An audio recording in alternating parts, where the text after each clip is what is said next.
Olá, Hello, agora eu te ouço. Tudo bem? Professor, tudo bem? Olá, tudo bem? sexto Tudo bom? amanhecer? Tudo bem, e vocês? Tudo em ordem. Tudo bem, Oi, graças a Fernanda, tudo Deus. bom? Tudo bom. Legal, vamos começar pontualmente às 19? Vamos esperar aqui um pouquinho, dar esse tempo. Acredito que às 19 a gente abre aqui. Tem uma Tá. pessoa aguardando. Antes de mais nada, professora, obrigado demais. Com certeza a Fernanda já falou, já agradeceu o senhor demais aí. Ainda não, pô. Então, faça isso, por favor. E a nossa primeira vez que a gente conversou, até aproveitando o tema que a Fernanda tinha provocado, do negócio de out, né? Foi um negócio muito interessante. Sei, E depois, algumas outras comissões falando sobre isso, né? sei. Principalmente falando para advogados sobre isso.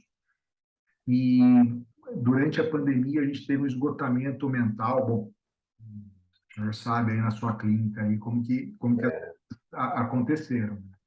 sim, E foi um negócio assim, muito legal, a repercussão, que isso legal. foi bastante legal.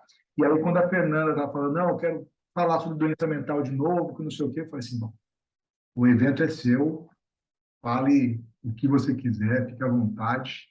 Que bom, E que legal. eu estou aqui como facilitador mesmo, tá? Vamos tocar bola. A gente tem aí uma hora de evento, talvez um pouquinho mais, para responder alguma pergunta, mas fique à É, vontade aí. tá bom, tá ótimo. Bom, eu que agradeço pelo convite, é uma honra para mim estar novamente com vocês, né? E fico feliz que tenha tido uma repercussão boa naquele evento anterior. E agora você está falando, nós falamos antes da pandemia, né? Ou foi depois? Eu não lembro mais, Depois. porque foi depois? Tá. Foi. Ou É, durante. Não, já foi acho que foi durante, durante. já foi É, durante. Acho que foi em 2020, não foi 21, né? eu acho que foi 20. Eu acho que foi 20. Foi 20, sim. Foi 20, sim. E não foi muito no final do ano, não. Foi É, é, outubro, setembro, alguma coisa assim. é, Uns 2 anos atrás. é. Quando a Fernanda me falou sobre a possibilidade de trazermos, né, o assunto da prevenção ao suicídio, eu achei muito importante. Eu acho, vocês vão ver no finalzinho da minha apresentação, eu sou um daqueles que defende a prevenção do suicídio. Ela precisa ser, é um projeto, é uma ideia que precisa ser abraçada por todos, né, por todos os grupos da sociedade. Cada um de nós tem um pedacinho, né, dessa tarefa. E aí acabou não dando certo, né, por conta de agenda, mas no dia 10 de outubro, que aliás é hoje, né, é o Dia Mundial da Saúde Mental. Então a gente junta as duas coisas. Eu vou falar da doença mais prevalente, que é a depressão, linkado com prevenção ao suicídio, né? Então acho que Top. vai ser uma discussão legal mesmo. Show. Não, vai ser muito legal. Realmente a gente queria fazer algo falando da questão do suicídio lá no Setembro Amarelo e tudo mais. A gente teve um problema de agendamento lá na OAB, e aí a gente decidiu fazer por nós mesmos, né? Eu tenho acesso pago no Zoom, e para a gente é fácil. Eu já estou até gravando aqui, eu só edito, mando lá para a seccional e eles colocam lá no. Eles têm tipo um Netflix dos Tá, eventos lá. E aí, mesmo que as pessoas não estejam assistindo agora, elas podem assistir ótimo. frente aí em qualquer tempo no conforto do lar. É. Conforto do lar. Ótimo, é Maravilhoso. conforto do lar. O top. Vamos testar o compartilhamento, se está funcionando direitinho? O que vocês acham? Veja aí, Melhor. Se tiver algum problema, eu acho que não tem. Deixa eu só ver aqui.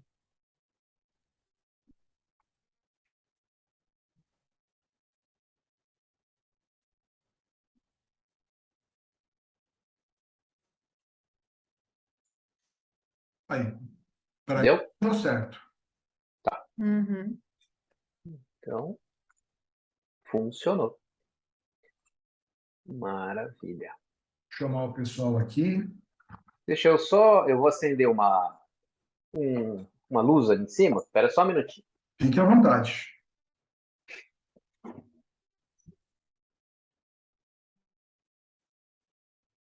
Você abre e eu leio o currículo dele? Dalvo. Você abre? Ok.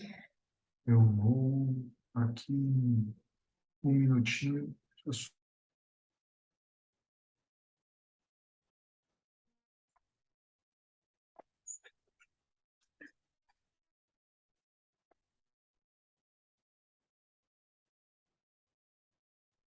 Eu não lembro se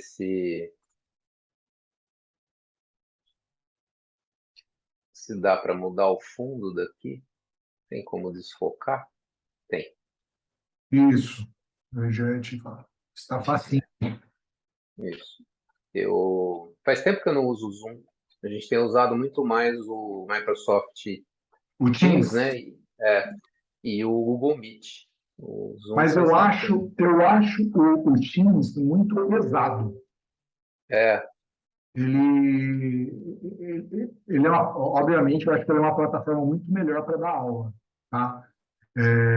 Mas eu acredito que o Zoom para coisas mais pontuais, ele é bem legal. Eu uso, na verdade, eu uso isso aqui para reuniões é, mas eu adoro porque eu já estou acostumado aqui. Bom, sim, sim. 19 horas do horário de Brasília, vamos tocar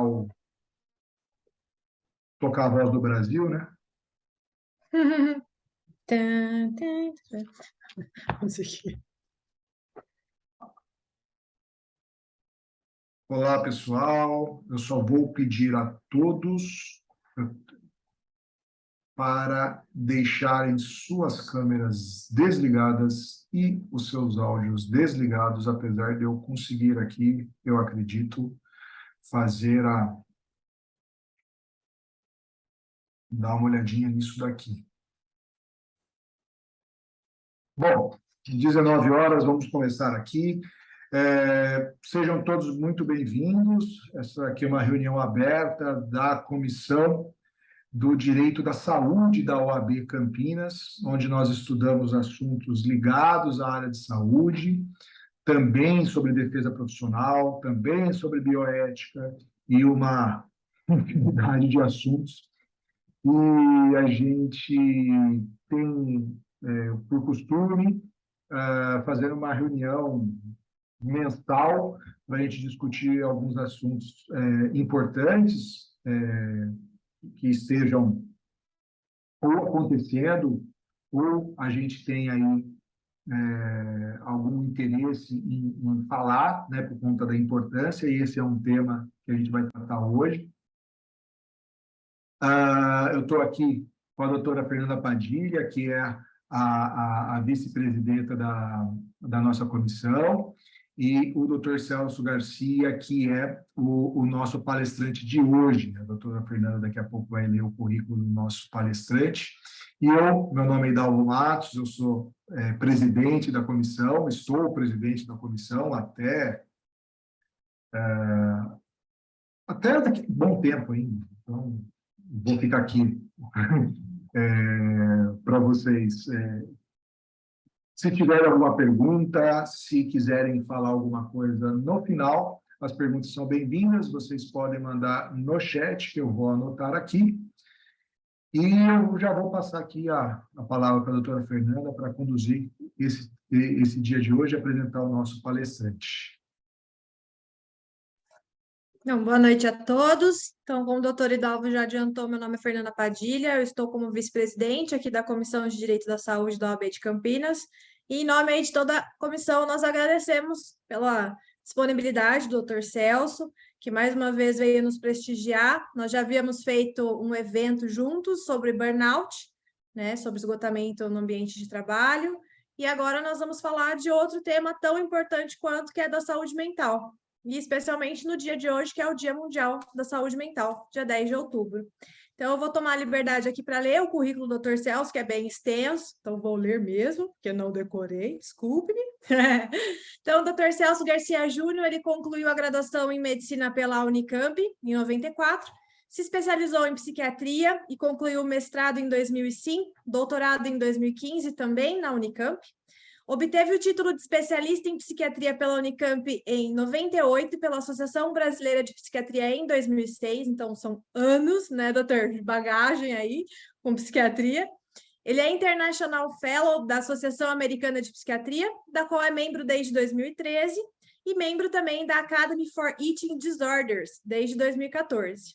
Ele é docente da Faculdade São Leopoldo Mandic, aqui de Campinas, também membro do Núcleo Docente Estruturante, coordena a área de saúde mental da graduação de medicina e também residência médica e especialização em psiquiatria. Coordenou e criou o GETA, né, da Unicamp, que é o Grupo Interdisciplinar de Assistência e Estudos em Transtornos Alimentares, em 2005, e ficou aí na coordenação até 2017. Ele foi psiquiatra assistente da Unidade de Transplante de Medula, do Hemocentro da Unicamp, e atua também, né, como profissional liberal, com essa vasta experiência em consultório particular. Então, vou passar a palavra aqui para o doutor, e como o Hidalgo disse, já fiquem à vontade aí para compartilhar com a gente, né, porque a saúde mental é um tema que a gente precisa debater, a gente precisa falar, então, assim, sintam-se em casa para tratar o assunto que vocês entenderem necessário e adequado, que a gente está aqui à disposição para responder no final, tá bom? Muito obrigada. Boa noite, pessoal. Bom, é uma satisfação estar de novo com vocês aqui. Na verdade, é uma honra, né, ser convidado novamente para nós conversarmos sobre um tema tão importante como é a saúde mental. Eu acho que eu estou puxando sardinha para o meu lado, né? Mas nessa fase, né, pós-pandemia, realmente a saúde mental entrou, de fato, em foco, né? Então, eu agradeço o doutor Hidalgo, a doutora Fernanda, pelo convite, e vou conversar com vocês sobre um recorte que eu optei por fazer, né, ao falar de saúde mental, que nós poderíamos falar de muitas coisas, né, vários temas, mas eu preferi fazer um recorte sobre a depressão, que é a doença de maior prevalência na população geral, e prevenção ao suicídio, que até alguns dias atrás, né, vinha sendo bastante discutido no Setembro Amarelo, que é o mês que internacionalmente se faz a prevenção ou a conscientização da necessidade da prevenção ao suicídio. Então, eu optei por fazer esse recorte para a gente poder depois explorar dúvidas que eventualmente vocês tiverem, comentários que vocês quiserem fazer, enfim, acho que é um momento de a gente pode abrir aí um bate-papo, tá bom? Deixa eu começar o compartilhamento da minha tela, vamos ver se vai aparecer aqui. Está aparecendo para vocês? Joia. Então, vamos lá. Peraí. Foi. Esses aqui são os meus potenciais conflitos de interesse, os meus lados profissionais que a Fernanda já fez a gentileza de apresentar. Então, os dois tópicos que nós vamos trazer são depressão e prevenção ao suicídio. Tá? Bom, vocês precisam... A primeira coisa importante, vocês precisam saber que a depressão é um quadro clínico heterogêneo. Existem pessoas deprimidas que ficam tristes, angustiadas, perdem o apetite, começam a dormir pouco, e existem outras pessoas que não ficam tão angustiadas, mas ficam extremamente irritadas, têm mais apetite, dormem demais, enfim. Uma pessoa deprimida pode ter um quadro clínico bastante diferente de outra que também tem depressão. Então, esse é um ponto importante, não dá para a gente pensar que é um quadro homogêneo. Sem dúvida, é o quadro psiquiátrico que tem a maior prevalência, gira entre 15% e 18% da população. Isso significa que no mundo existem 280 milhões de pessoas deprimidas agora. Né? É muita gente deprimida. Entre 15 e 26% das pessoas que apresentam depressão vão apresentar um curso crônico ou recorrente da depressão. Então, não vão apresentar um episódio único que tem começo, meio, fim, é tratado e acaba e ele nunca mais vai ter depressão. Mais ou menos 15 a 26% vão ter um quadro crônico de depressão ou um quadro recorrente, né? Vão se repetir. Aliás, a gente sabe que 50% das pessoas que têm um episódio depressivo terão um novo episódio depressivo. E quem tem o segundo episódio depressivo tem entre 70% e 80% de chance de apresentar um terceiro episódio depressivo. Né? Isso tem um impacto extremamente importante na qualidade de vida do indivíduo, sem dúvida nenhuma, no sofrimento individual, mas também tem um impacto na funcionalidade das pessoas. Tem um estudo que saiu recentemente, calculou que existem 12 bilhões de dias de trabalho perdidos por ano devido à depressão, e aí se inclui também a ansiedade. Então, tanto a ansiedade quanto a depressão tem como impacto funcional 12 bilhões de dias de trabalho perdidos por ano. Outro ponto extremamente relevante é que a depressão, ela implica num risco 20 vezes maior de suicídio do que para as pessoas da população geral sem depressão, se nós compararmos a população de pessoas deprimidas com a população sem depressão. E isso é importante, porque só em 2019 nós tivemos 700 mil mortes por suicídio, tá? E boa parte dessas pessoas eram compostas por pessoas jovens.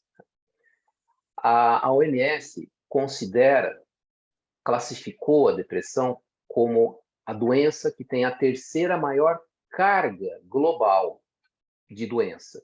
É um conceito que eu vou explicar para vocês no próximo slide. E ela considera que a partir de 2030 a depressão será a primeira doença que mais tira funcionalidade das pessoas e impacta negativamente na capacidade de trabalho do indivíduo. Essa fase da pandemia que nós tivemos, que começou em 2020, aumentou em 25% a prevalência da ansiedade e de depressão em todo o mundo. Esse é o resultado de um relatório da Organização Mundial da Saúde, e eles consideraram apenas o ano de 2020. Eles ainda não têm os dados específicos sobre o ano de 2021. Até o começo de 2021, era esse o cenário. Eu destaco isso porque 2020 foi um ano pior do que 2021, né, no que diz respeito à pandemia. Talvez em 2021 a situação tenha melhorado, inclusive porque a partir de 2021 o sistema de saúde começou a funcionar de uma maneira mais efetiva. Porque pensem só, em vários lugares do mundo, as equipes de atendimento em saúde mental, principalmente de atenção básica, pararam de atender durante um tempo. Aqui em Campinas nós ficamos muito pouco tempo sem atender. Logo, os centros de atenção psicossocial e as unidades básicas de saúde voltaram a atender os pacientes com transtornos mentais. Então foi pouco tempo. Mas pensem em cidades que não tiveram a mesma estrutura, a mesma organização. Como é que ficaram os pacientes que, então, não procuravam, não davam andamento ao acompanhamento médico, psiquiátrico ou mesmo psicológico que eles precisavam fazer? 2021, talvez esse cenário tenha mudado um pouco. E aí nós não temos ainda essa resposta, né, de como foi 2021 em relação a esse aumento na prevalência de depressão e ansiedade. Os transtornos mentais de uma maneira geral. Eu quero falar para vocês sobre esse conceito da carga global de doença. É um conceito que em inglês é chamado de DALY, que é Disability Adjusted Life Years, que são os anos de vida perdidos ajustados por incapacidade, ou seja, são o número de anos de vida produtiva que o indivíduo perde, ou porque ele morreu antes do que era previsto, ou então porque ele não conseguiu continuar trabalhando. Um deles significa 1 ano de vida perdido, ok? 1 ano de vida perdido funcional, tá? E vejam só que interessante. Esse é um estudo fresquinho, que foi publicado agora em 2022, no Lancet Psychiatry, que estudou a carga global de 12 transtornos mentais em 204 países entre 1990 e 2019. Se vocês olharem aqui para a figura, vocês vão ver que lá em cima, o Depressive Disorders, então depressão, é o vermelho mais escuro. No gráfico, a coluna vertical mostra a idade. E vejam só que, conforme nós avançamos a partir dos 15 anos, aqui, ó, deixa eu colocar o pointer aqui, que acho que fica mais fácil, apontador. A partir dos 15 anos, a gente já começa a ver como os transtornos depressivos impactam a funcionalidade do indivíduo muito mais do que os outros problemas psiquiátricos. E isso vai mantendo esse padrão, só muda um pouco lá a partir dos 80 anos, né? 80, 84 anos, que a discrepância não é tão grande, né? Para vocês verem como essa questão dos transtornos depressivos, né, da depressão maior, sobretudo, é relevante no cenário geral da saúde mental, ok? A maioria de vocês sabe como é uma pessoa deprimida, até já virou meio que um conceito, uma noção que habitualmente as pessoas têm sobre quais são os sintomas depressivos, mas acho que vale a pena destacar algumas coisas aqui. Então, quais são os sintomas que são fundamentais para a gente fazer diagnóstico de depressão? São os 2 itens aqui em cima, o humor deprimido e a anedonia. A anedonia é quando o indivíduo perde o prazer, a alegria, a satisfação em fazer as coisas que costumava fazer antigamente. Isso aqui é a anedonia. O paciente, para ter o diagnóstico de depressão, precisa ter esses sintomas e ainda precisa ter 4 ou mais desses próximos sintomas que eu vou destacar para vocês. Sentimentos de menos-valia ou culpa, ideias ou planos ou tentativa de suicídio, fadiga ou perda de energia, o aumento ou a diminuição do sono. Então, tanto tem paciente deprimido que fica sem sono, quanto tem paciente deprimido que dorme demais. Mesmo se pode dizer em relação às alterações de apetite e de peso. Além disso, os pacientes podem apresentar uma dificuldade em pensar e se concentrar, que são sintomas cognitivos, né? E também um retardo ou agitação psicomotora. Tá? Por que eu estou destacando isso para vocês? Porque tem alguns quadros clínicos que parecem depressão, mas não são depressão. Vou dar um exemplo para vocês, que é o exemplo que eu sempre dou para os meus alunos. Imagine uma mulher de 45 anos que começa a apresentar falta de energia, fadiga muito fácil, uma sensação de apetite aumentado, de cansaço, né? E aí você pergunta para ela assim, você tem tristeza? Bom, falando isso, a maioria de vocês, ou a maioria dos médicos, iria pensar, é depressão. Aí você pergunta para ela, você tem tristeza? Você fica desanimada, né? Desanimada ela tem. Você fica, as coisas que você costumava fazer, você ainda gosta de fazer? Ela fala, ela não tem tristeza, eu não tenho anedonia, eu não tenho sentimento de menos-valia, nunca pensei na possibilidade de morrer, né? Provavelmente não é depressão, né? E aí o médico investiga com um pouco mais de profundidade e descobre que, na realidade, essa mulher tem hipotireoidismo, tem uma doença na tireoide causando sintomas que parecem depressão. Então, por isso que eu achei importante colocar isso para vocês, porque nem sempre aquilo que parece depressão tá bom? O que será que pode ser a explicação para a causa, né, da depressão? A etiologia, a causa da depressão é complexa. Aliás, como tudo nos transtornos mentais, não tem uma única causa, é uma interação de fatores.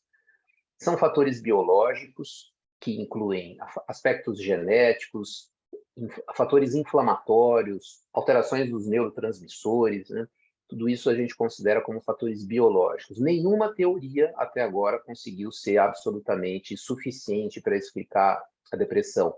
Nem tampouco a teoria que relaciona a diminuição ou a quantidade, a ação de neurotransmissores como serotonina ou noradrenalina no cérebro e o surgimento de depressão. Tá? Essa é uma teoria que ainda não tem comprovação. Devem haver fatores também epigenéticos, tanto sociais como ambientais, como fatores que, no final das contas, acabam também interferindo ou mudando um pouco o aspecto genético, né? Ou a genética do indivíduo, e aspectos psicológicos também.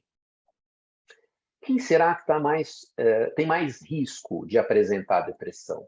Eu coloquei uma lista aqui para vocês que não está em ordem de importância, está em ordem alfabética. Abuso sexual na infância, e digo que violência na infância, abandono emocional, material, abuso sexual, nada disso faz bem para o desenvolvimento da criança. Então, são eventos na vida do indivíduo, da criança, experiências na vida da criança que certamente trarão um impacto negativo, não necessariamente causando depressão. Pode ser TDAH, pode ser transtorno do espectro autista, pode ser depressão, pode ser, enfim, podem ser vários problemas que podem acontecer. Não tem uma ligação direta com depressão. O ambiente familiar conturbado é a mesma coisa, né? Um ambiente familiar conturbado não necessariamente leva o indivíduo a ter depressão, podem ser outros quadros decorrentes desse ou relacionados a esse antecedente. Também um antecedente pessoal ou familiar de depressão. É mais frequente um paciente ter depressão. Na história de vida de um paciente com depressão, nós encontramos um familiar de primeiro grau com antecedente de depressão. Aspectos relacionados a baixa autoestima. Eu atendi essa semana passada, né? Hoje é segunda. Na sexta-feira passada, uma paciente que veio pela segunda vez e que teve uma experiência de vida muito, muito angustiante. Ela é obesa, ela foi adotada, e isso e alguns outros aspectos fizeram com que, ou contribuíram que ela vivesse muitas situações de bullying na escola. E certamente interferiram na autoestima dela. Então, e ela tem um quadro depressivo importante. É uma menina de 16 anos, né? Então, esse aspecto também pode ser importante. O baixo nível educacional também pode estar mais relacionado à depressão. O fato do indivíduo ter doenças crônicas de qualquer tipo, né? Até quadros mais graves de acne podem se relacionar com quadros depressivos. Também dor crônica. Quem aqui já passou pela experiência de ter um quadro de dor, ainda que não seja crônico, mas mais prolongado, vai conseguir se lembrar de como a angústia começa a bater, os sintomas que fazem parte da listinha dos sintomas depressivos começam a aparecer. Então, imaginem isso vivenciado cronicamente, o impacto que deve ter. As mulheres são mais vulneráveis a terem depressão comparado com o gênero masculino. Também a história de traumas, tanto situações relacionadas à violência, como, inclusive, situações em que o indivíduo presenciou situações de agressividade ou de violência. Também a história de perda de um dos pais, a perda parental, né? A presença de algum estressor psicossocial relevante, quando o indivíduo tem uma rede de apoio familiar, social frágil, inconsistente. Separação conjugal também pode ser um fator de risco para o indivíduo apresentar depressão. Quem é ansioso cronicamente, né, os sintomas ansiosos crônicos, parece que favorecem o surgimento da depressão. Então, é muito mais comum você encontrar um paciente hoje deprimido que conta ser ansioso desde há muito tempo, do que um paciente ansioso hoje que diz ser depressivo há muito tempo. Então, parece que é mais frequente a ansiedade vir antes da depressão. Além disso, o uso de álcool e de outras substâncias psicoativas de uma maneira inadequada. E tudo isso você pode, inclusive, mensurar todos esses aspectos, né? Você pode mensurar pelo uso exagerado dos serviços de saúde. Então, quando você observa que um paciente começa a procurar demais o agendamento da consulta com o clínico ou com o médico de família, é bastante razoável pensar na possibilidade de que esse paciente tenha sintomas depressivos que não foram adequadamente abordados.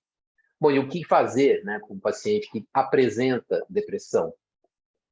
Bom, primeiro, tentar manejar os fatores desencadeantes, se é que é possível identificá-los, né? Às vezes são questões relacionadas ao trabalho, às vezes são questões relacionadas ao relacionamento, que envolvem o relacionamento familiar. Então, é importante tentar manejar esses fatores.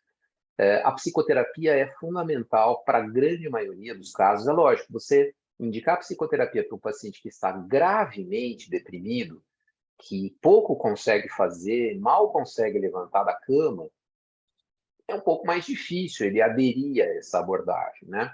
Mas a maioria dos pacientes não tem quadros tão graves, então encaminhar o paciente para psicoterapia de qualquer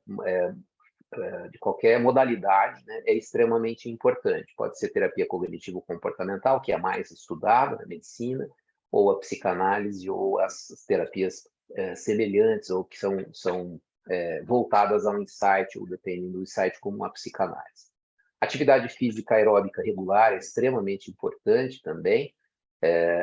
Nós dizemos para o paciente, ou devemos dizer ao paciente, que ele precisa fazer pelo menos 200 minutos de atividade física aeróbica por semana.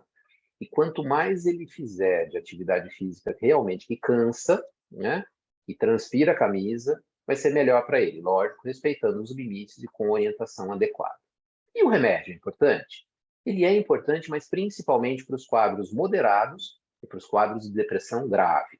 Há um questionamento, inclusive, se a depressão leve deveria ser tratada com antidepressivo e se ela é eficaz, se ela tem algum resultado, se o resultado, a ação do antidepressivo é diferente da ação do placebo, né? Do resultado com placebo. Alguns trabalhos indicam que o antidepressivo não é diferente do placebo no tratamento da depressão leve, outros trabalhos dizem o contrário, né? A prática é bastante razoável pensar que está mais indicado usar antidepressivo nos quadros moderados ou nos quadros graves. E o que nós não devemos fazer? Em primeiro lugar, nós temos que combater o preconceito.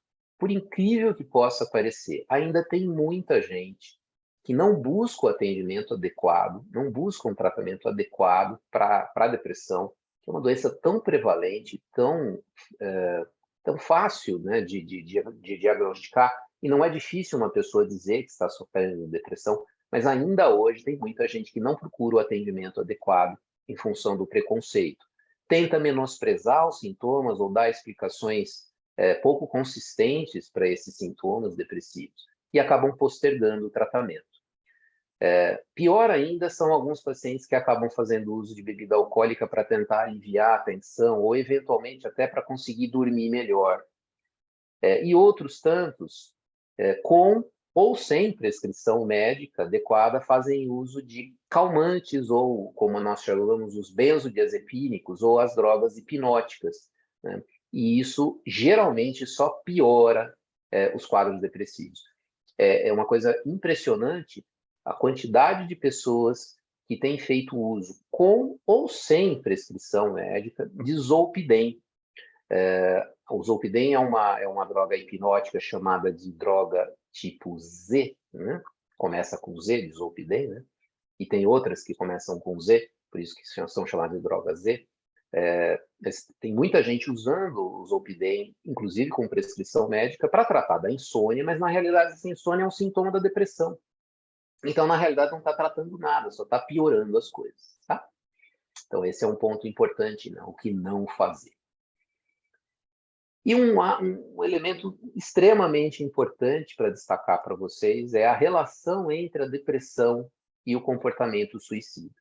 Esse gráfico eu fiz questão de mostrar para vocês porque ele é tão fácil de entender e ele é clássico, né, quando se fala sobre prevenção de suicídio ou sobre suicidologia, como nós falamos, né?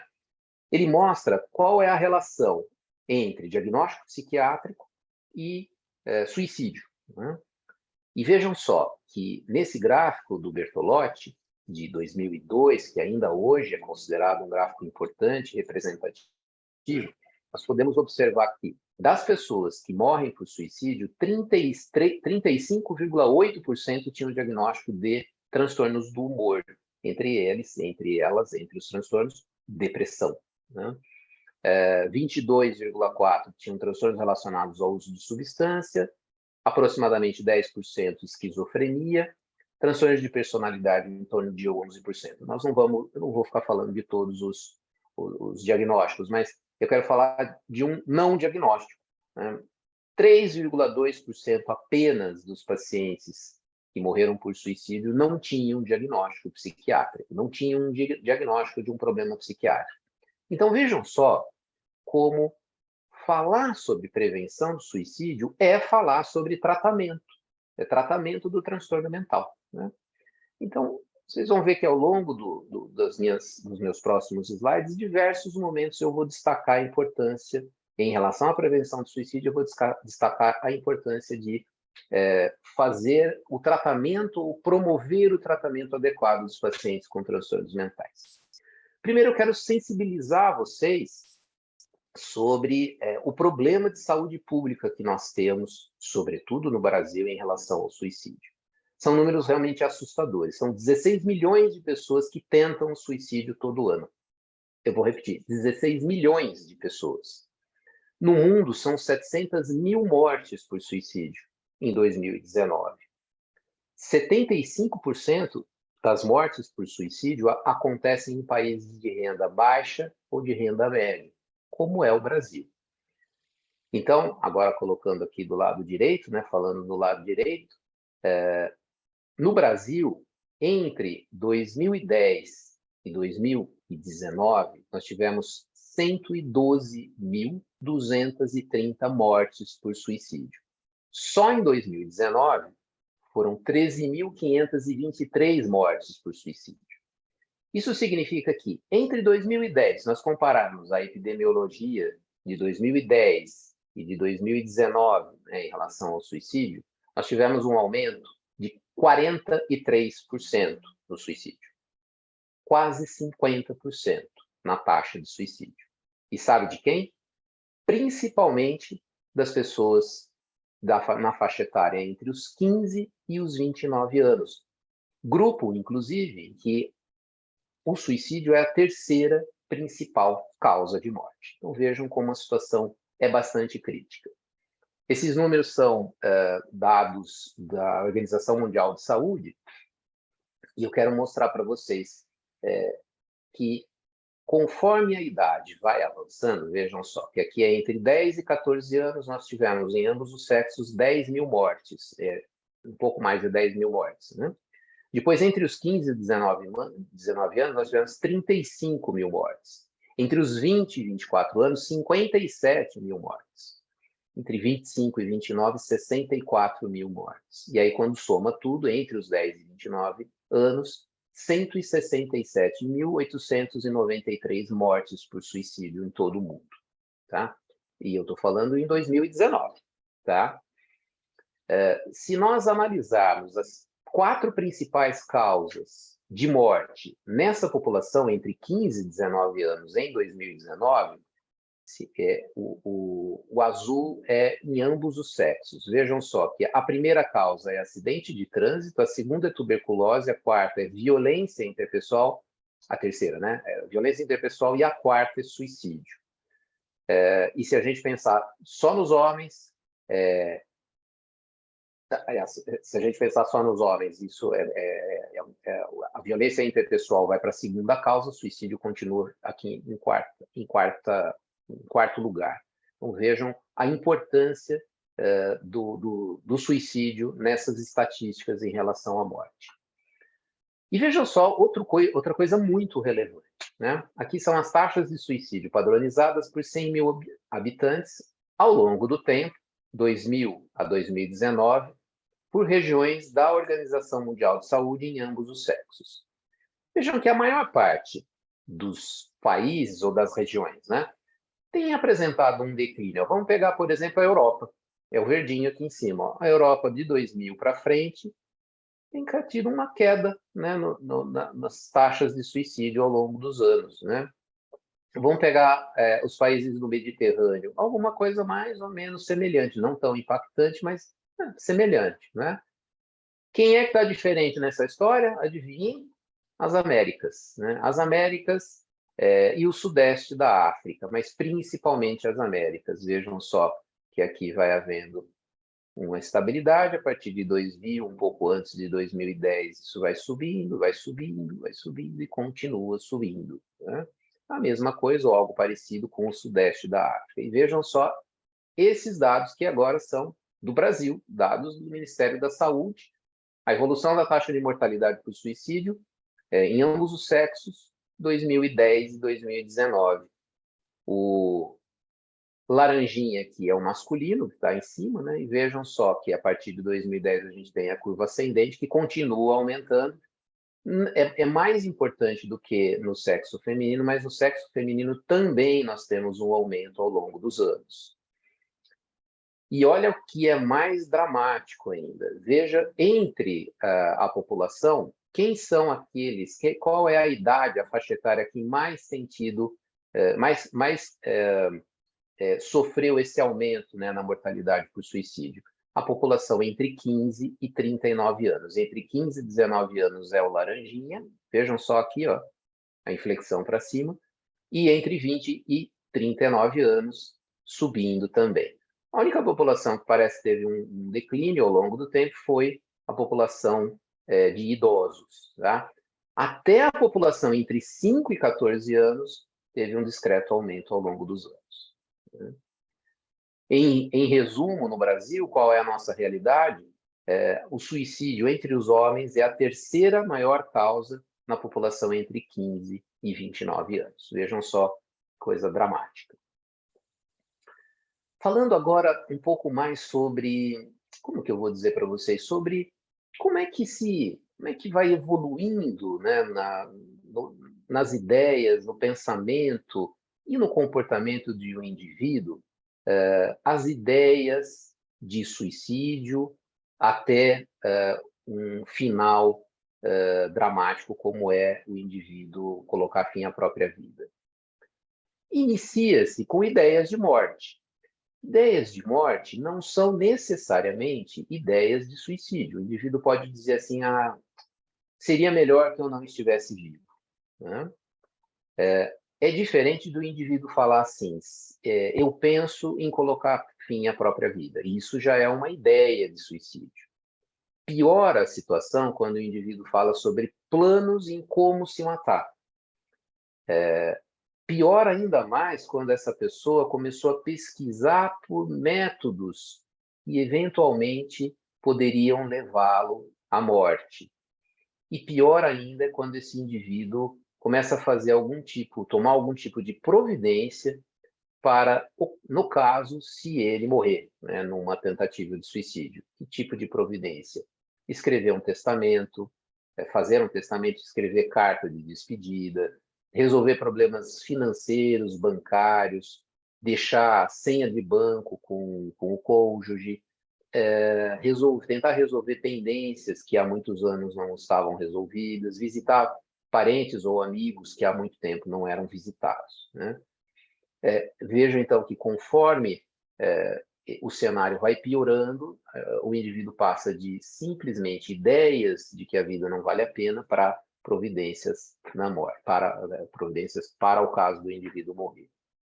Então, de uma certa maneira, a gente pode pensar o seguinte: todo mundo que pensa que seria melhor não estar vivo está pensando em colocar fim à própria vida? Não, de jeito nenhum. Esses dados são de 2014, de cada 100 mil habitantes, 5,3% pensam que poderiam não estar vivos, né? São pensamentos de morte. Só 2% têm planos e só 0,4% cometem uma tentativa de suicídio. Mas nós precisamos ficar alertas desde o momento em que o indivíduo fala que talvez não valesse a pena estar vivo. Outro ponto muito importante de ser abordado quando se fala sobre prevenção de suicídio é tentar esclarecer um pouco, porque é difícil de esclarecer isso, né? De esclarecer um pouco como explicar um suicídio. Quer dizer, como é que o indivíduo, talvez o ser humano seja o único indivíduo que tira a própria vida, né? Não tem outro animal que faz isso. Por que será que isso pode acontecer, né? Nós nunca devemos buscar explicações únicas e simples. Nós temos que entender que há uma interação de fatores, né? É uma interação complexa de vários fatores. Nunca há uma explicação simples para nenhuma tentativa de suicídio, para nenhum comportamento suicida. De uma forma geral, nós podemos pensar assim, que todo indivíduo que tenta o suicídio, aquela tentativa tem 3 componentes. Um componente que é um desejo de morrer. Ninguém pensa em colocar fim à própria vida sem pensar que aquilo pode levar à morte, né? Eu já tive a infelicidade de atender alguns pacientes que provavelmente não esperavam que iriam morrer após aquela tentativa de suicídio, mas morreram. E com certeza é possível dizer que essa pessoa que tentou o suicídio e que esperava que não ia morrer, flertou com a morte de alguma maneira, quer dizer, considerou a possibilidade de que poderia acontecer de ele morrer. Então, sempre há, em alguma medida, um desejo de morte. Por mais que uma tentativa de suicídio possa parecer infantil, causar eventualmente um sentimento inadequado em alguém que convive com aquela pessoa ou que atende aquela pessoa, que é um sentimento de desprezo, o que nunca pode acontecer, né? Por ser uma tentativa muito, como é que eu vou dizer? É aquela história assim, não é possível que essa pessoa achava que ia morrer desse jeito, né? Eu tive uma paciente, quando eu era residente, que ela, na tentativa de suicídio, ela tomou 2 caixas de anticoncepcional.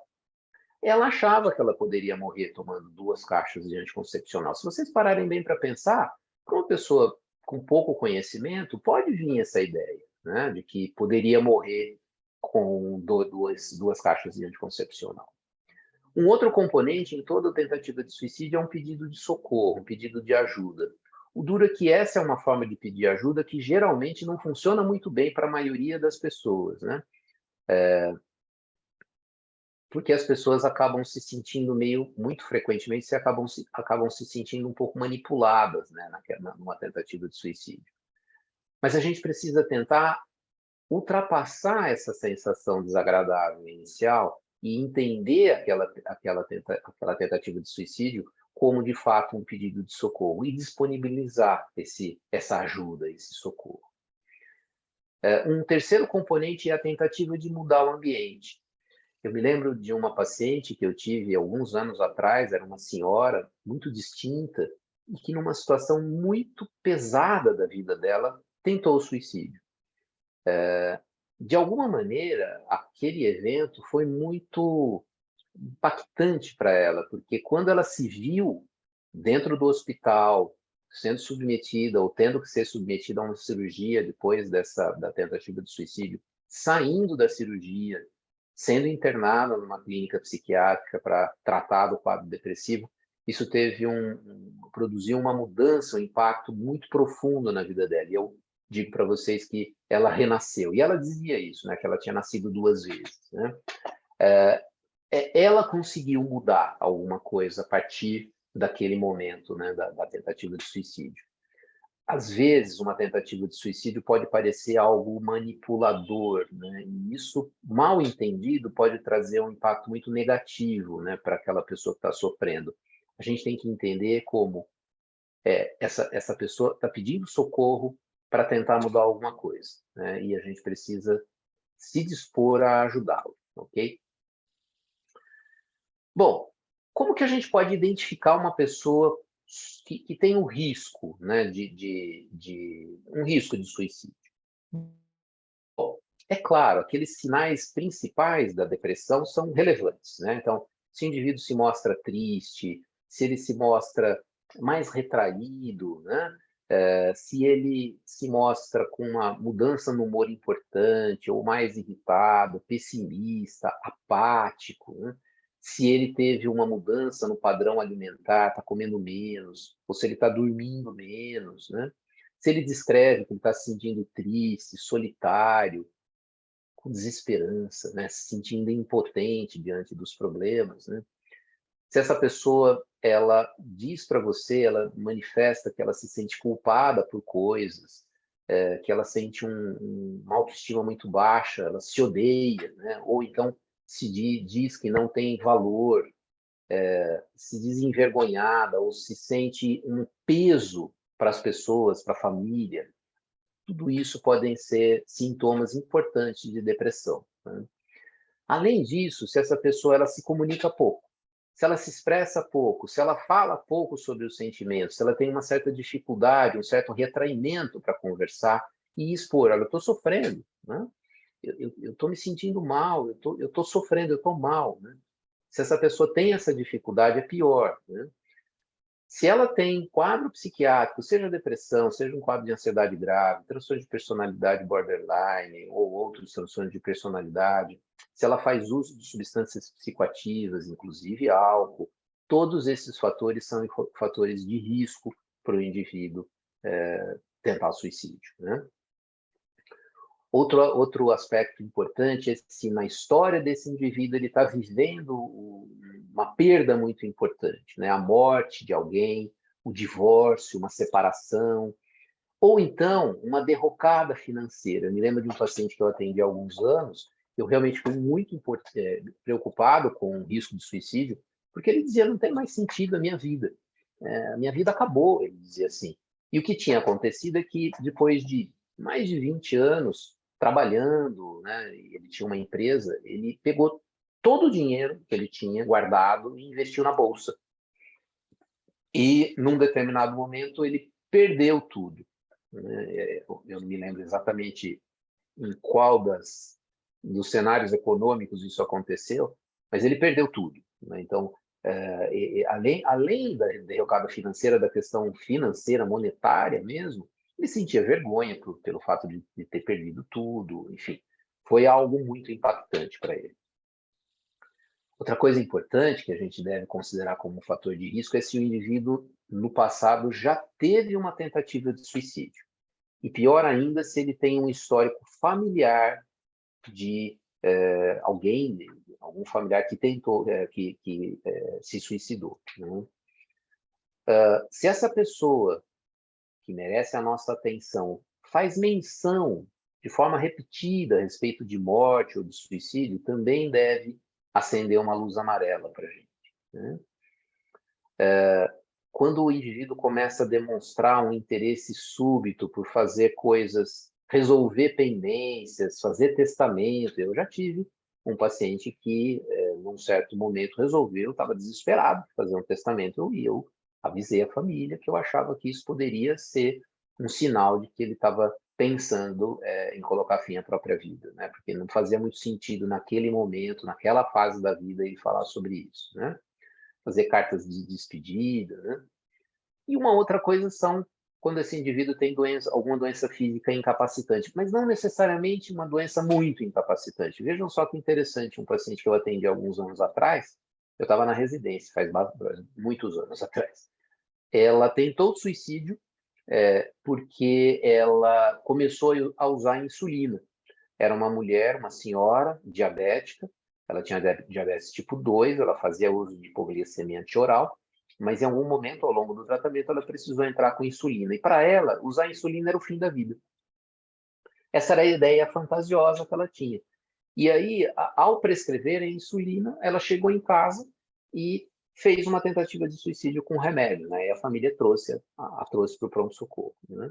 Então, às vezes, essa doença física não precisa ser tão incapacitante assim, mas o fato de ter alguma doença mais grave, mais impactante, pode ser um fator de risco importante também.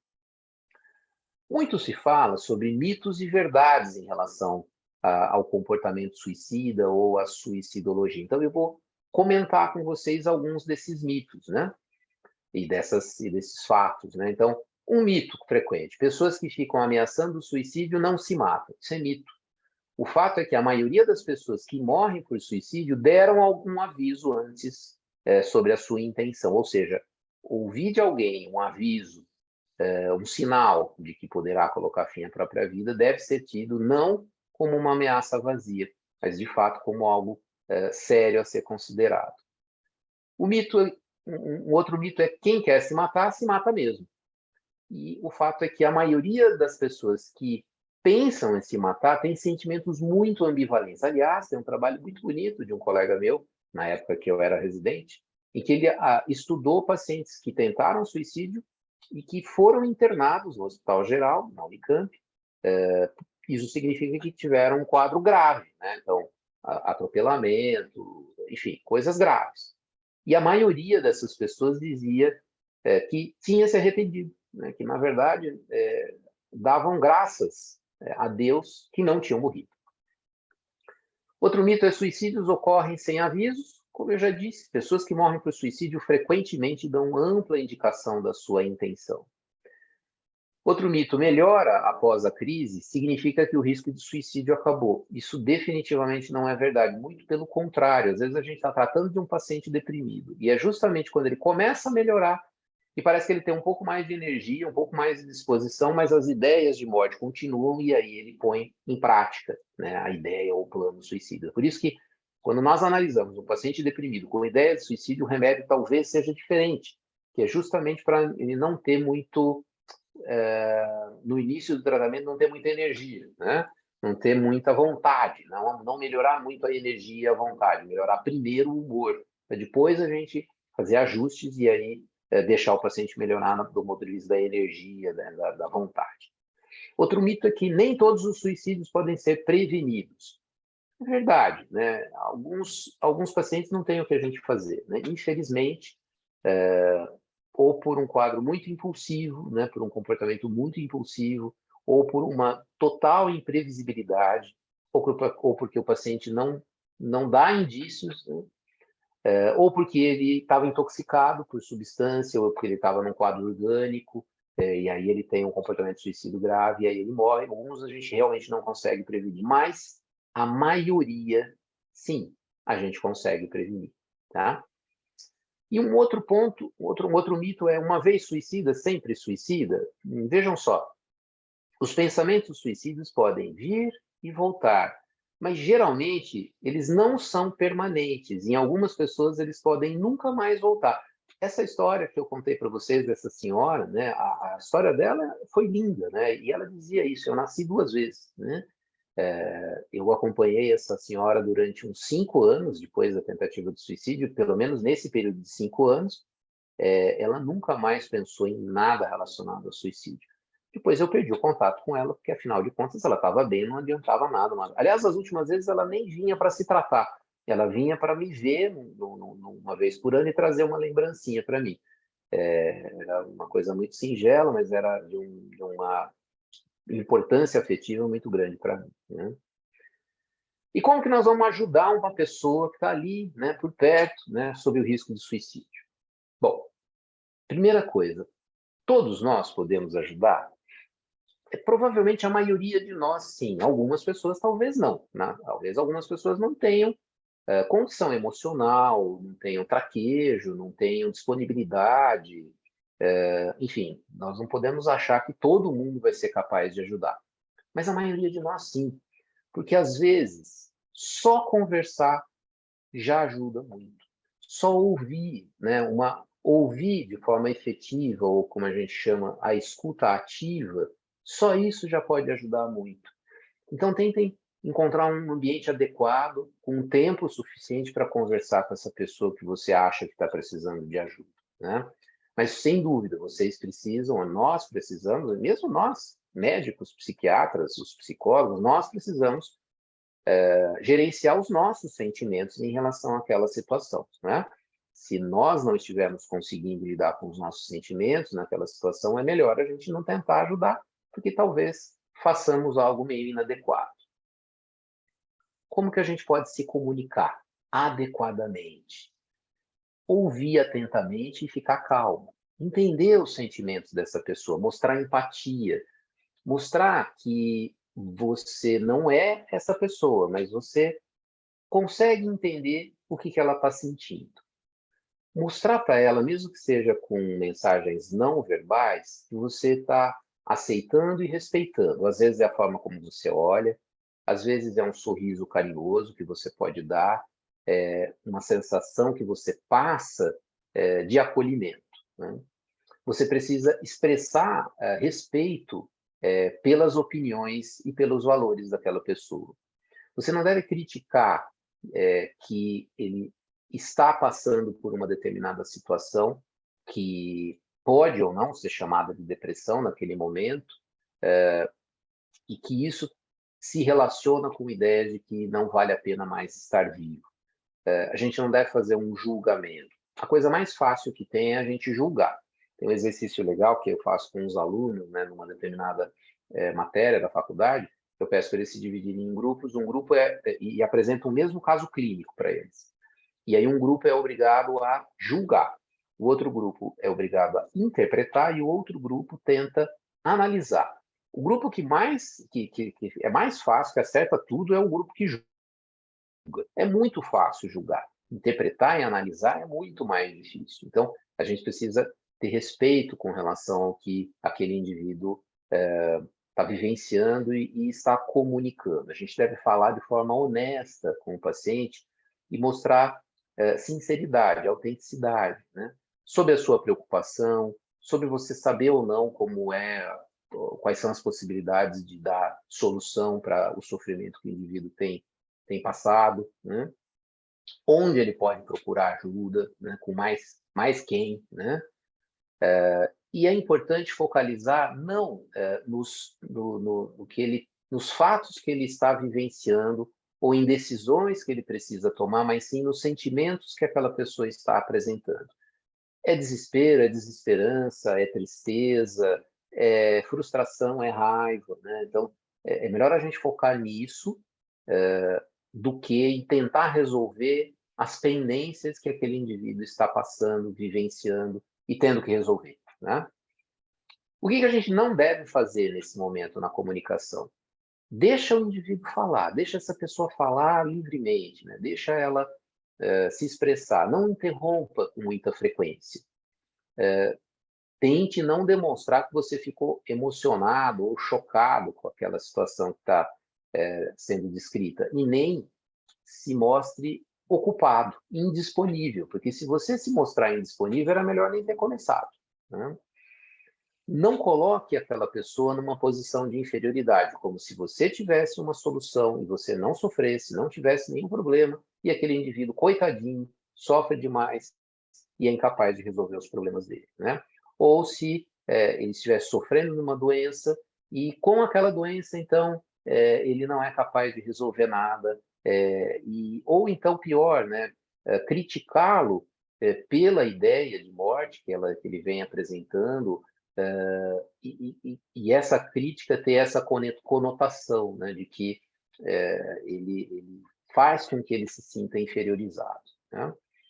Cuidado com perguntas indiscretas, cuidado para não fazer comentários que são invasivos ou pouco claros. Por exemplo, de repente o indivíduo tentou o suicídio ou com ideias de suicídio por um conflito de relacionamento conjugal, por exemplo, e está havendo um relacionamento extraconjugal. Às vezes a gente não tem essa abertura para fazer nenhum tipo de comentário ou nem mesmo de perguntar alguma coisa sobre isso. Você até, pela descrição da história, você consegue desconfiar disso, mas cuidado para você não ser invasivo nesse momento, tá? E quais são as estratégias para a gente fazer prevenção de suicídio? Então, a primeira delas, a coisa mais importante, quebrar o preconceito. O preconceito é terrível, né? A gente precisa conscientizar as pessoas que o suicídio é um problema de saúde pública. A gente precisa conscientizar as pessoas de que é preciso compreender a complexidade desse fenômeno e não ter explicações simplistas em relação ao comportamento suicida, né? A gente precisa saber identificar as situações de vulnerabilidade das pessoas e tentar intervir. Então, a sociedade precisa se organizar também para isso, né? O tratamento, identificar pessoas em situação de vulnerabilidade e poder intervir, promovendo saúde mental, é trabalhar com prevenção de suicídio, né? As pessoas que tentam suicídio não devem ficar sozinhas, e os seus familiares também não devem ficar sozinhos, eles precisam ser apoiados, precisam ser tratados também, né? Para os profissionais de saúde, é extremamente importante notificar e investigar os casos de suicídio. Frequentemente, em uma ou outra comunidade, acaba havendo um número exagerado ou de tentativas de suicídio ou de suicídios consumados, e aí é preciso que a vigilância sanitária fique atenta para isso, para investigar o que pode estar acontecendo, né? E frequentemente, construir e articular uma rede de vigilância e de prevenção e controle do suicídio, né? Como é que a gente faz, né? A formação de uma rede de vigilância e de prevenção e controle do suicídio. Primeiro, envolvendo os profissionais de saúde, de forma geral, não é só o psiquiatra. Se a gente depender só do psiquiatra e do psicólogo para fazer prevenção de suicídio, nós vamos ficar frustrados, porque é pouca gente. Nós precisamos de todos os profissionais de saúde, da educação, da assistência social e da segurança pública. A gente precisa trabalhar com a capacitação das unidades que são componentes da rede de atenção psicossocial e os centros de referência de assistência social, e essa capacitação, de uma maneira geral, inclui, sim, psiquiatras, psicólogos, mas a gente precisa criar um projeto em que haja uma multiplicação, né, desse conhecimento e dessa capacitação. Não é só com os profissionais de saúde mental que isso vai acontecer, né? Nós precisamos ter o apoio da imprensa, das associações comunitárias, das organizações não governamentais e de outras entidades da sociedade civil para que tudo isso funcione. Fazer campanha de prevenção de suicídio, de conscientização é extremamente importante, mas não só no Setembro Amarelo. Nós precisamos fazer, a sociedade precisa fazer a promoção da saúde mental e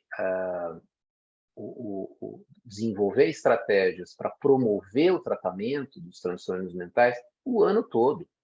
Se os pacientes deprimidos, se os pacientes com transtorno bipolar, se os pacientes com transtornos relacionados ao uso de substâncias estiverem adequadamente tratados, as taxas de suicídio caem. É isso que aconteceu na Europa, né? E é isso que a gente precisa tentar fazer aqui.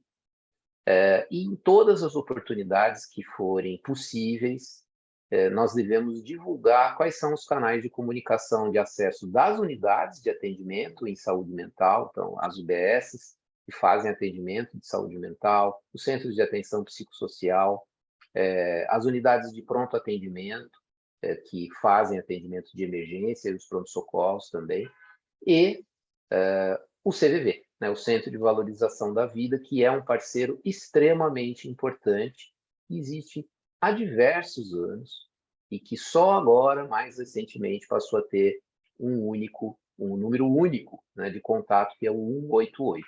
Né? Além disso, eles têm atendimento por e-mail, por chat, né? Então o CVV desenvolve um trabalho 24 horas por dia, 7 dias por semana,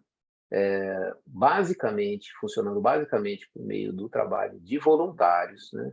E desde 2017 com a assessoria técnica de um grupo de trabalho específico de prevenção de suicídio do Ministério da Saúde, né? Mas isso só aconteceu a partir de 2017, né? Então esse é um parceiro extremamente valioso na prevenção de suicídio em todos os lugares, todos é um exagero, mas em muitos lugares, né, muitos países do mundo, existe um CVV, né? E aqui no Brasil a gente tem o orgulho de ter o Centro de Valorização da Vida, ok? E acho que então, com isso eu termino a minha apresentação e abro para perguntas, mas querendo deixar essa mensagem para vocês, né? A tarefa de fazer prevenção de suicídio, ela é de cada um de nós. Ela não é só dos profissionais de saúde mental, nem tampouco dos profissionais de saúde como um todo. Ela é uma tarefa, tem que ser um projeto de cada indivíduo. E se a gente conseguir mobilizar a população, mobilizar os organismos governamentais para que o trabalho de tratamento dos transtornos mentais seja cada vez mais efetivo, nós certamente vamos conseguir diminuir as taxas de suicídio e mudar aquela curvinha ascendente para uma curvinha descendente. Tá bom? Abro agora para perguntas, se vocês tiverem.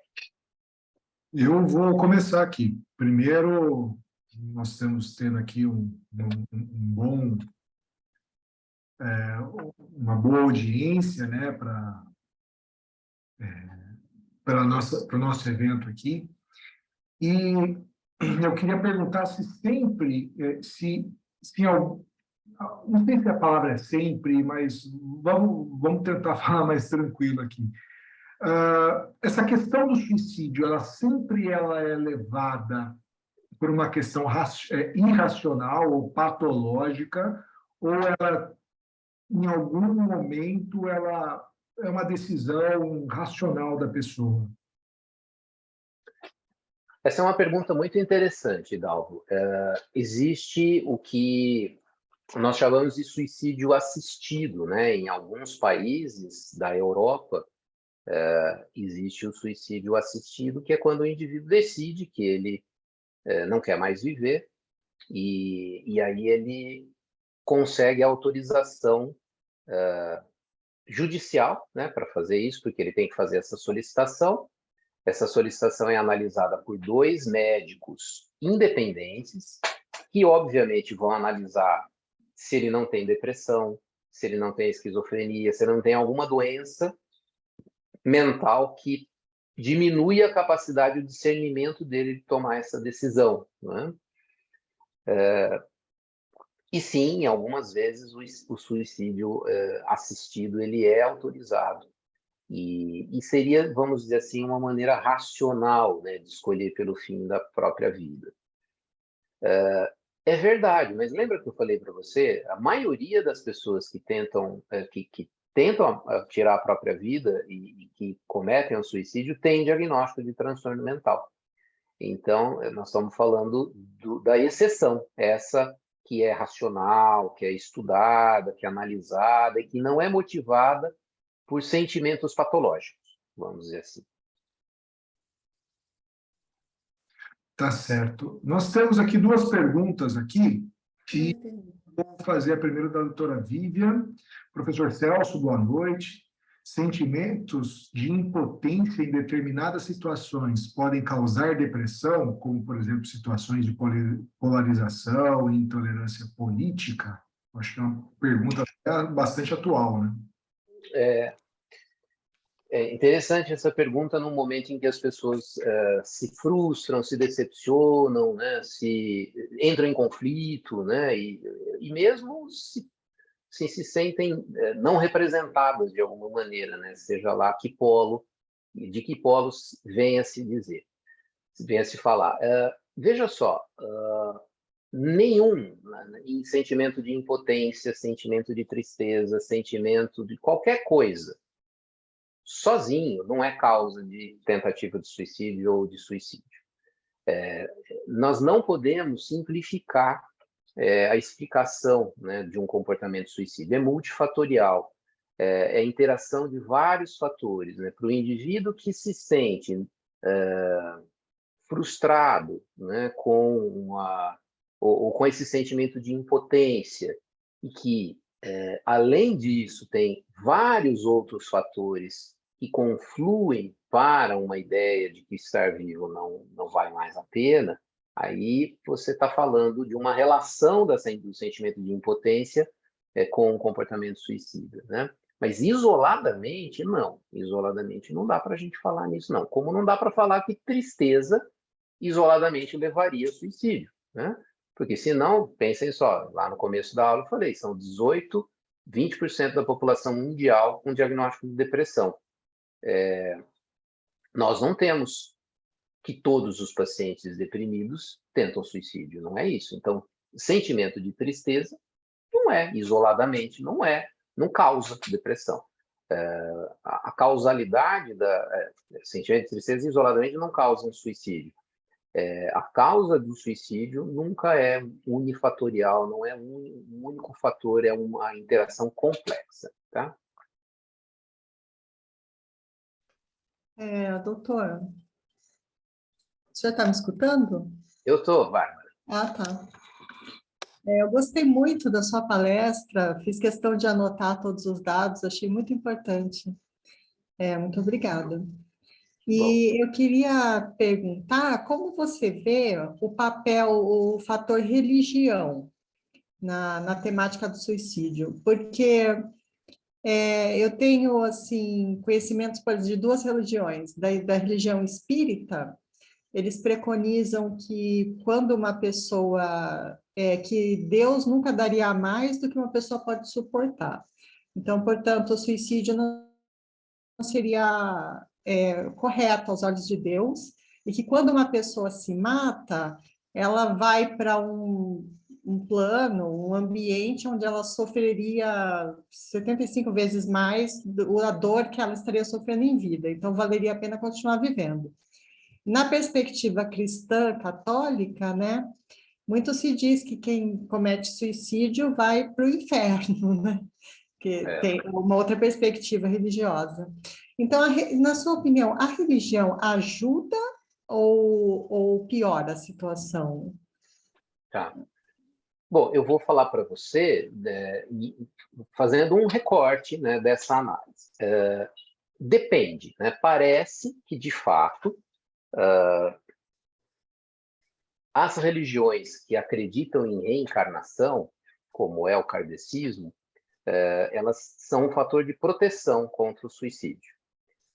E parece que as religiões pentecostais, elas representam menos proteção do que as religiões católicas, tá? Do que a religião católica. Agora, uma coisa é bem clara: não ter religião é um fator de risco. Né? Não, então, o fato do indivíduo ter religião é um fator de proteção. Não estou dizendo que, então, quem tem religião não tenta suicídio, não é isso, mas é um fator de proteção.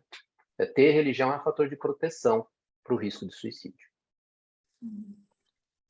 Obrigada. Imagina. Bom, vamos lá, mais uma.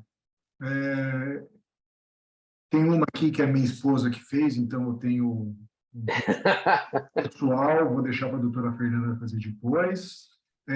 Mas eu tenho aqui uma pergunta da doutora Paula Scaff, quanto ao uso ela falou especificamente da cannabis, né? Mas aí eu posso abrir para outras drogas, né? Existe alguma relação com a patologia ou somente pelo uso pode trazer os sentimentos suicidas? Sim. O uso de substâncias psicoativas, que inclui inclusive o álcool, né, é um fator de risco para o comportamento suicida. Eu já tive alguns pacientes, mas um eu me lembro muito bem. Ele tentou suicídio, teve uma sequela grave, né, da lesão que ele se auto-infligiu, foi sob o efeito de álcool, e quando ele se deu conta, né, do que tinha acontecido, ele falou que ele nunca tinha pensado em suicídio na vida. Foi só aquele dia, né, sob o efeito de álcool. Né? Então vejam só como as substâncias psicoativas, e aí inclui também a cannabis, pode turvar a capacidade do indivíduo, a crítica do indivíduo, e, de uma certa maneira, desinibi-lo para ter algum comportamento que seja violento ou autolesivo, e aí ele acabar tendo um comportamento suicida. Então, é fator de risco, sim. Todas as substâncias psicoativas. Agora, fiquei com uma dúvida aqui, se me permite. A gente está falando do uso da cannabis, fumo, mas e o uso do óleo? Porque, assim, já tenho conhecidos que utilizaram o óleo, né? Enfim, o óleo da cannabis como medicamento para algumas situações, inclusive que a pessoa estava, assim, agressiva, comportando-se de forma inadequada, se auto-infligindo, e a pessoa deu uma acalmada com o uso do óleo medicinal. Então, meio que, por um lado, o uso do fumo, da substância psicoativa, ela causa uma tendência, pode agravar o quadro e gerar um suicídio, mas o uso medicinal da cannabis poderia prevenir isso? Como é que o senhor... Só para fazer esse parênteses. Bom, primeiro, eu acho que vale ressaltar que a cannabis não é aprovada para tratar nenhum transtorno mental, né? Então, isso é algo muito claro até o momento, né? A Associação Americana de Psiquiatria já emitiu uma nota afirmando isso, a Associação Brasileira de Psiquiatria também. Não existe aprovação de cannabis para tratar nenhum transtorno mental. Então, por isso, vale a pena destacar que ele não deve ser usado para tratar de ninguém eventualmente com ideias suicidas. Esse é um ponto. Segundo, é que mesmo se a gente pensar em agressividade, em ansiedade, ou em sintomas depressivos, também não existem evidências científicas que permitam a gente a prescrever ou a incentivar o uso de canabinoides exógenos, né, na expectativa de que haja uma melhora do quadro clínico. Isso não significa que algumas pessoas podem ter usado e se sentido bem, né? Mas algumas pessoas usarem e se sentirem bem não é evidência científica, né? Não é assim que a ciência e que os órgãos governamentais, os órgãos de regulação dos medicamentos aprovam uma medicação, é baseado em dados científicos, né? É assim que há décadas a ciência funciona, a medicina funciona. Então, a princípio, isso não deve ser recomendado, não. Por enquanto, né? Dia 10 de outubro de 2022, é isso que a gente tem. É que tem a questão do folclore ali, né? Da fantasia de que em 100% dos casos a cannabis fumo traria uma calma para o paciente ali em determinados casos, né? Então, assim, existe vamos dizer assim, uma sabedoria popular que isso poderia ajudar de alguma forma, mas a evidência científica não discorda disso, pelo menos por enquanto, né? Discorda, e tem alguns trabalhos que eventualmente mostram um cenário interessante, mas que carecem ainda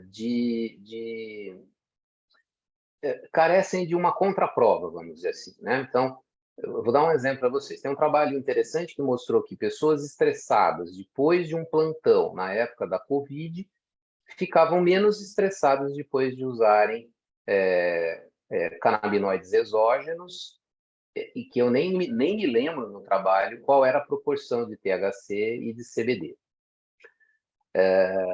Legal, eu acho interessante o trabalho, né? Mas ele não comparou nem com benzodiazepínico, nem com uma dose de uísque e nem com fumar um baseado de maconha.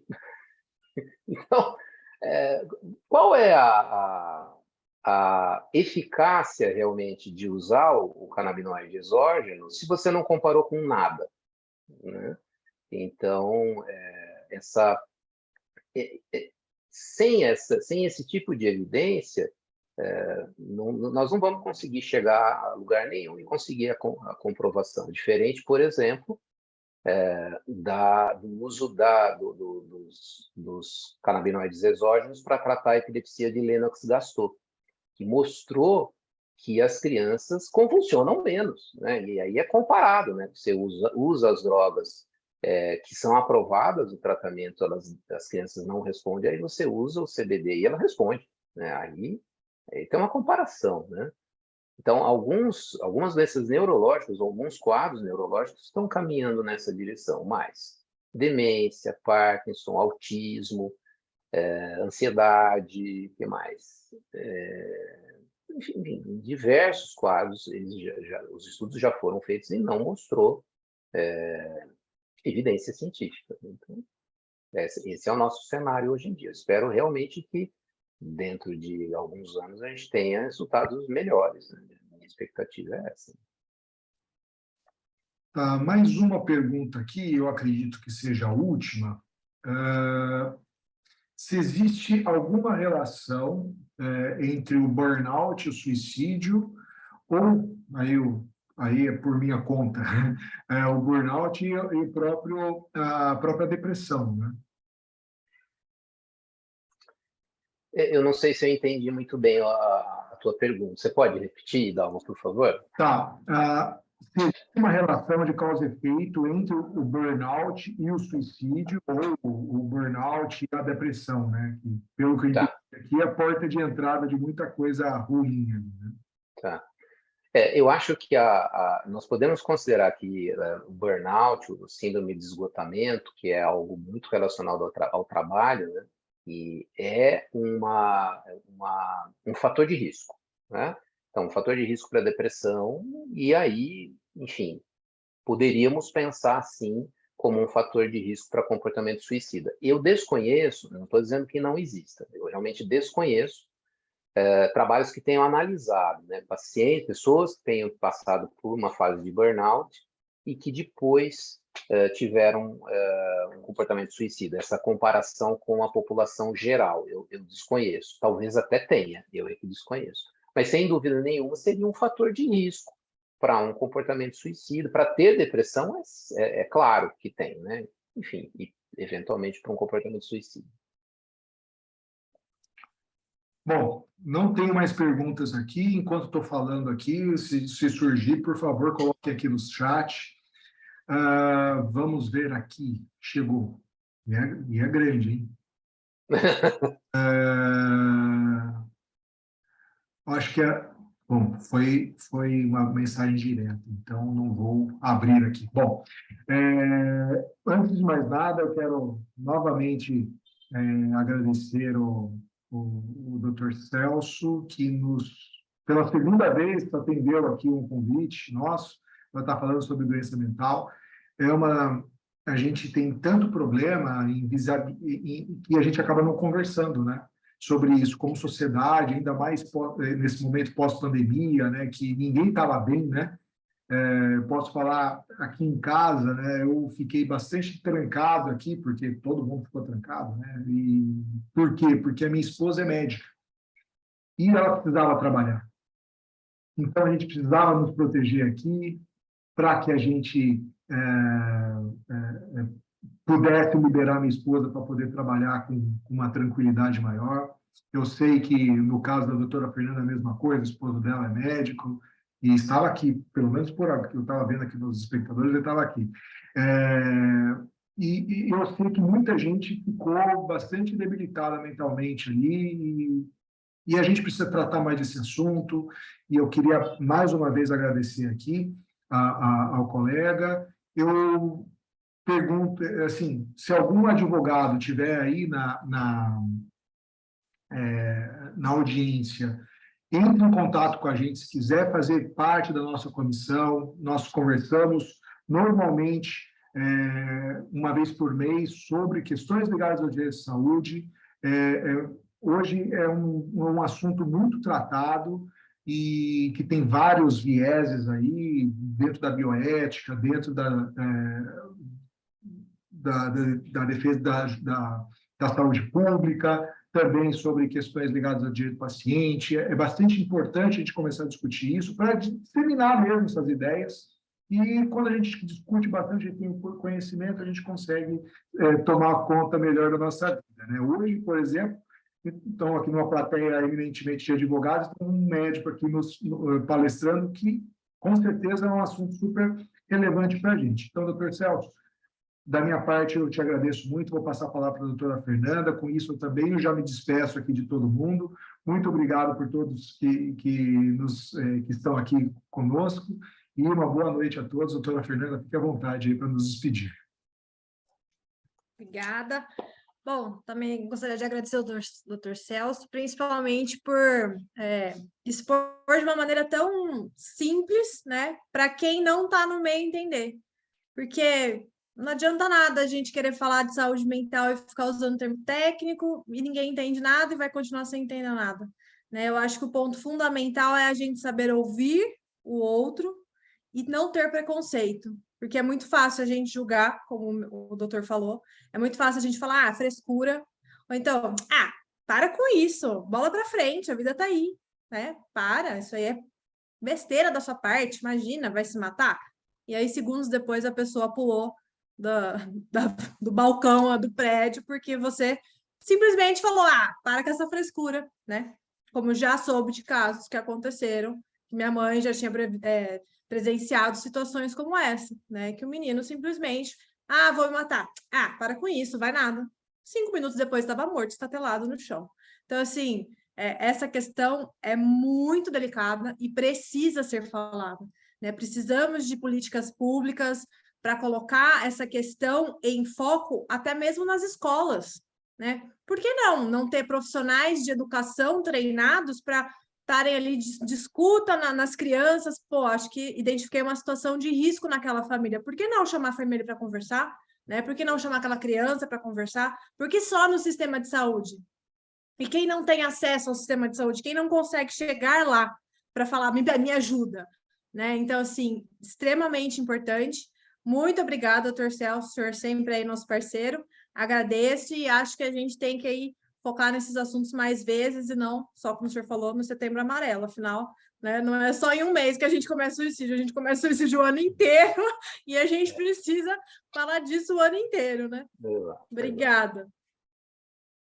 Ótimo, Fernanda e Dalva, acho que as palavras de vocês foram ótimas, né, para encerrar, e acho que como eu volto a destacar, né, é uma tarefa que tem que estar na agenda de cada um de nós, né, porque muitas vezes, quando a gente assusta, né, está bem mais perto da gente do que nós imaginávamos, né, e aí fica um convite, de repente, essa comissão de saúde consegue montar um projeto, né, de prevenção de suicídio na população dos advogados. Isso já é já teria um impacto bastante relevante, né? Então, acho que se eu digo que cada um de nós, cada organismo, né, da nossa sociedade precisa se organizar, talvez vocês consigam também, né? Fica uma provocação. Mas eu agradeço demais, né, esses minutos com vocês e desejo a todos muita saúde mental e uma boa noite para todos. Muito obrigado pela oportunidade. Muito obrigado novamente. Boa noite a todos. Bom descanso aí. Até logo. Tchau, tchau. Até, obrigada. Tchau. Boa noite. Boa noite.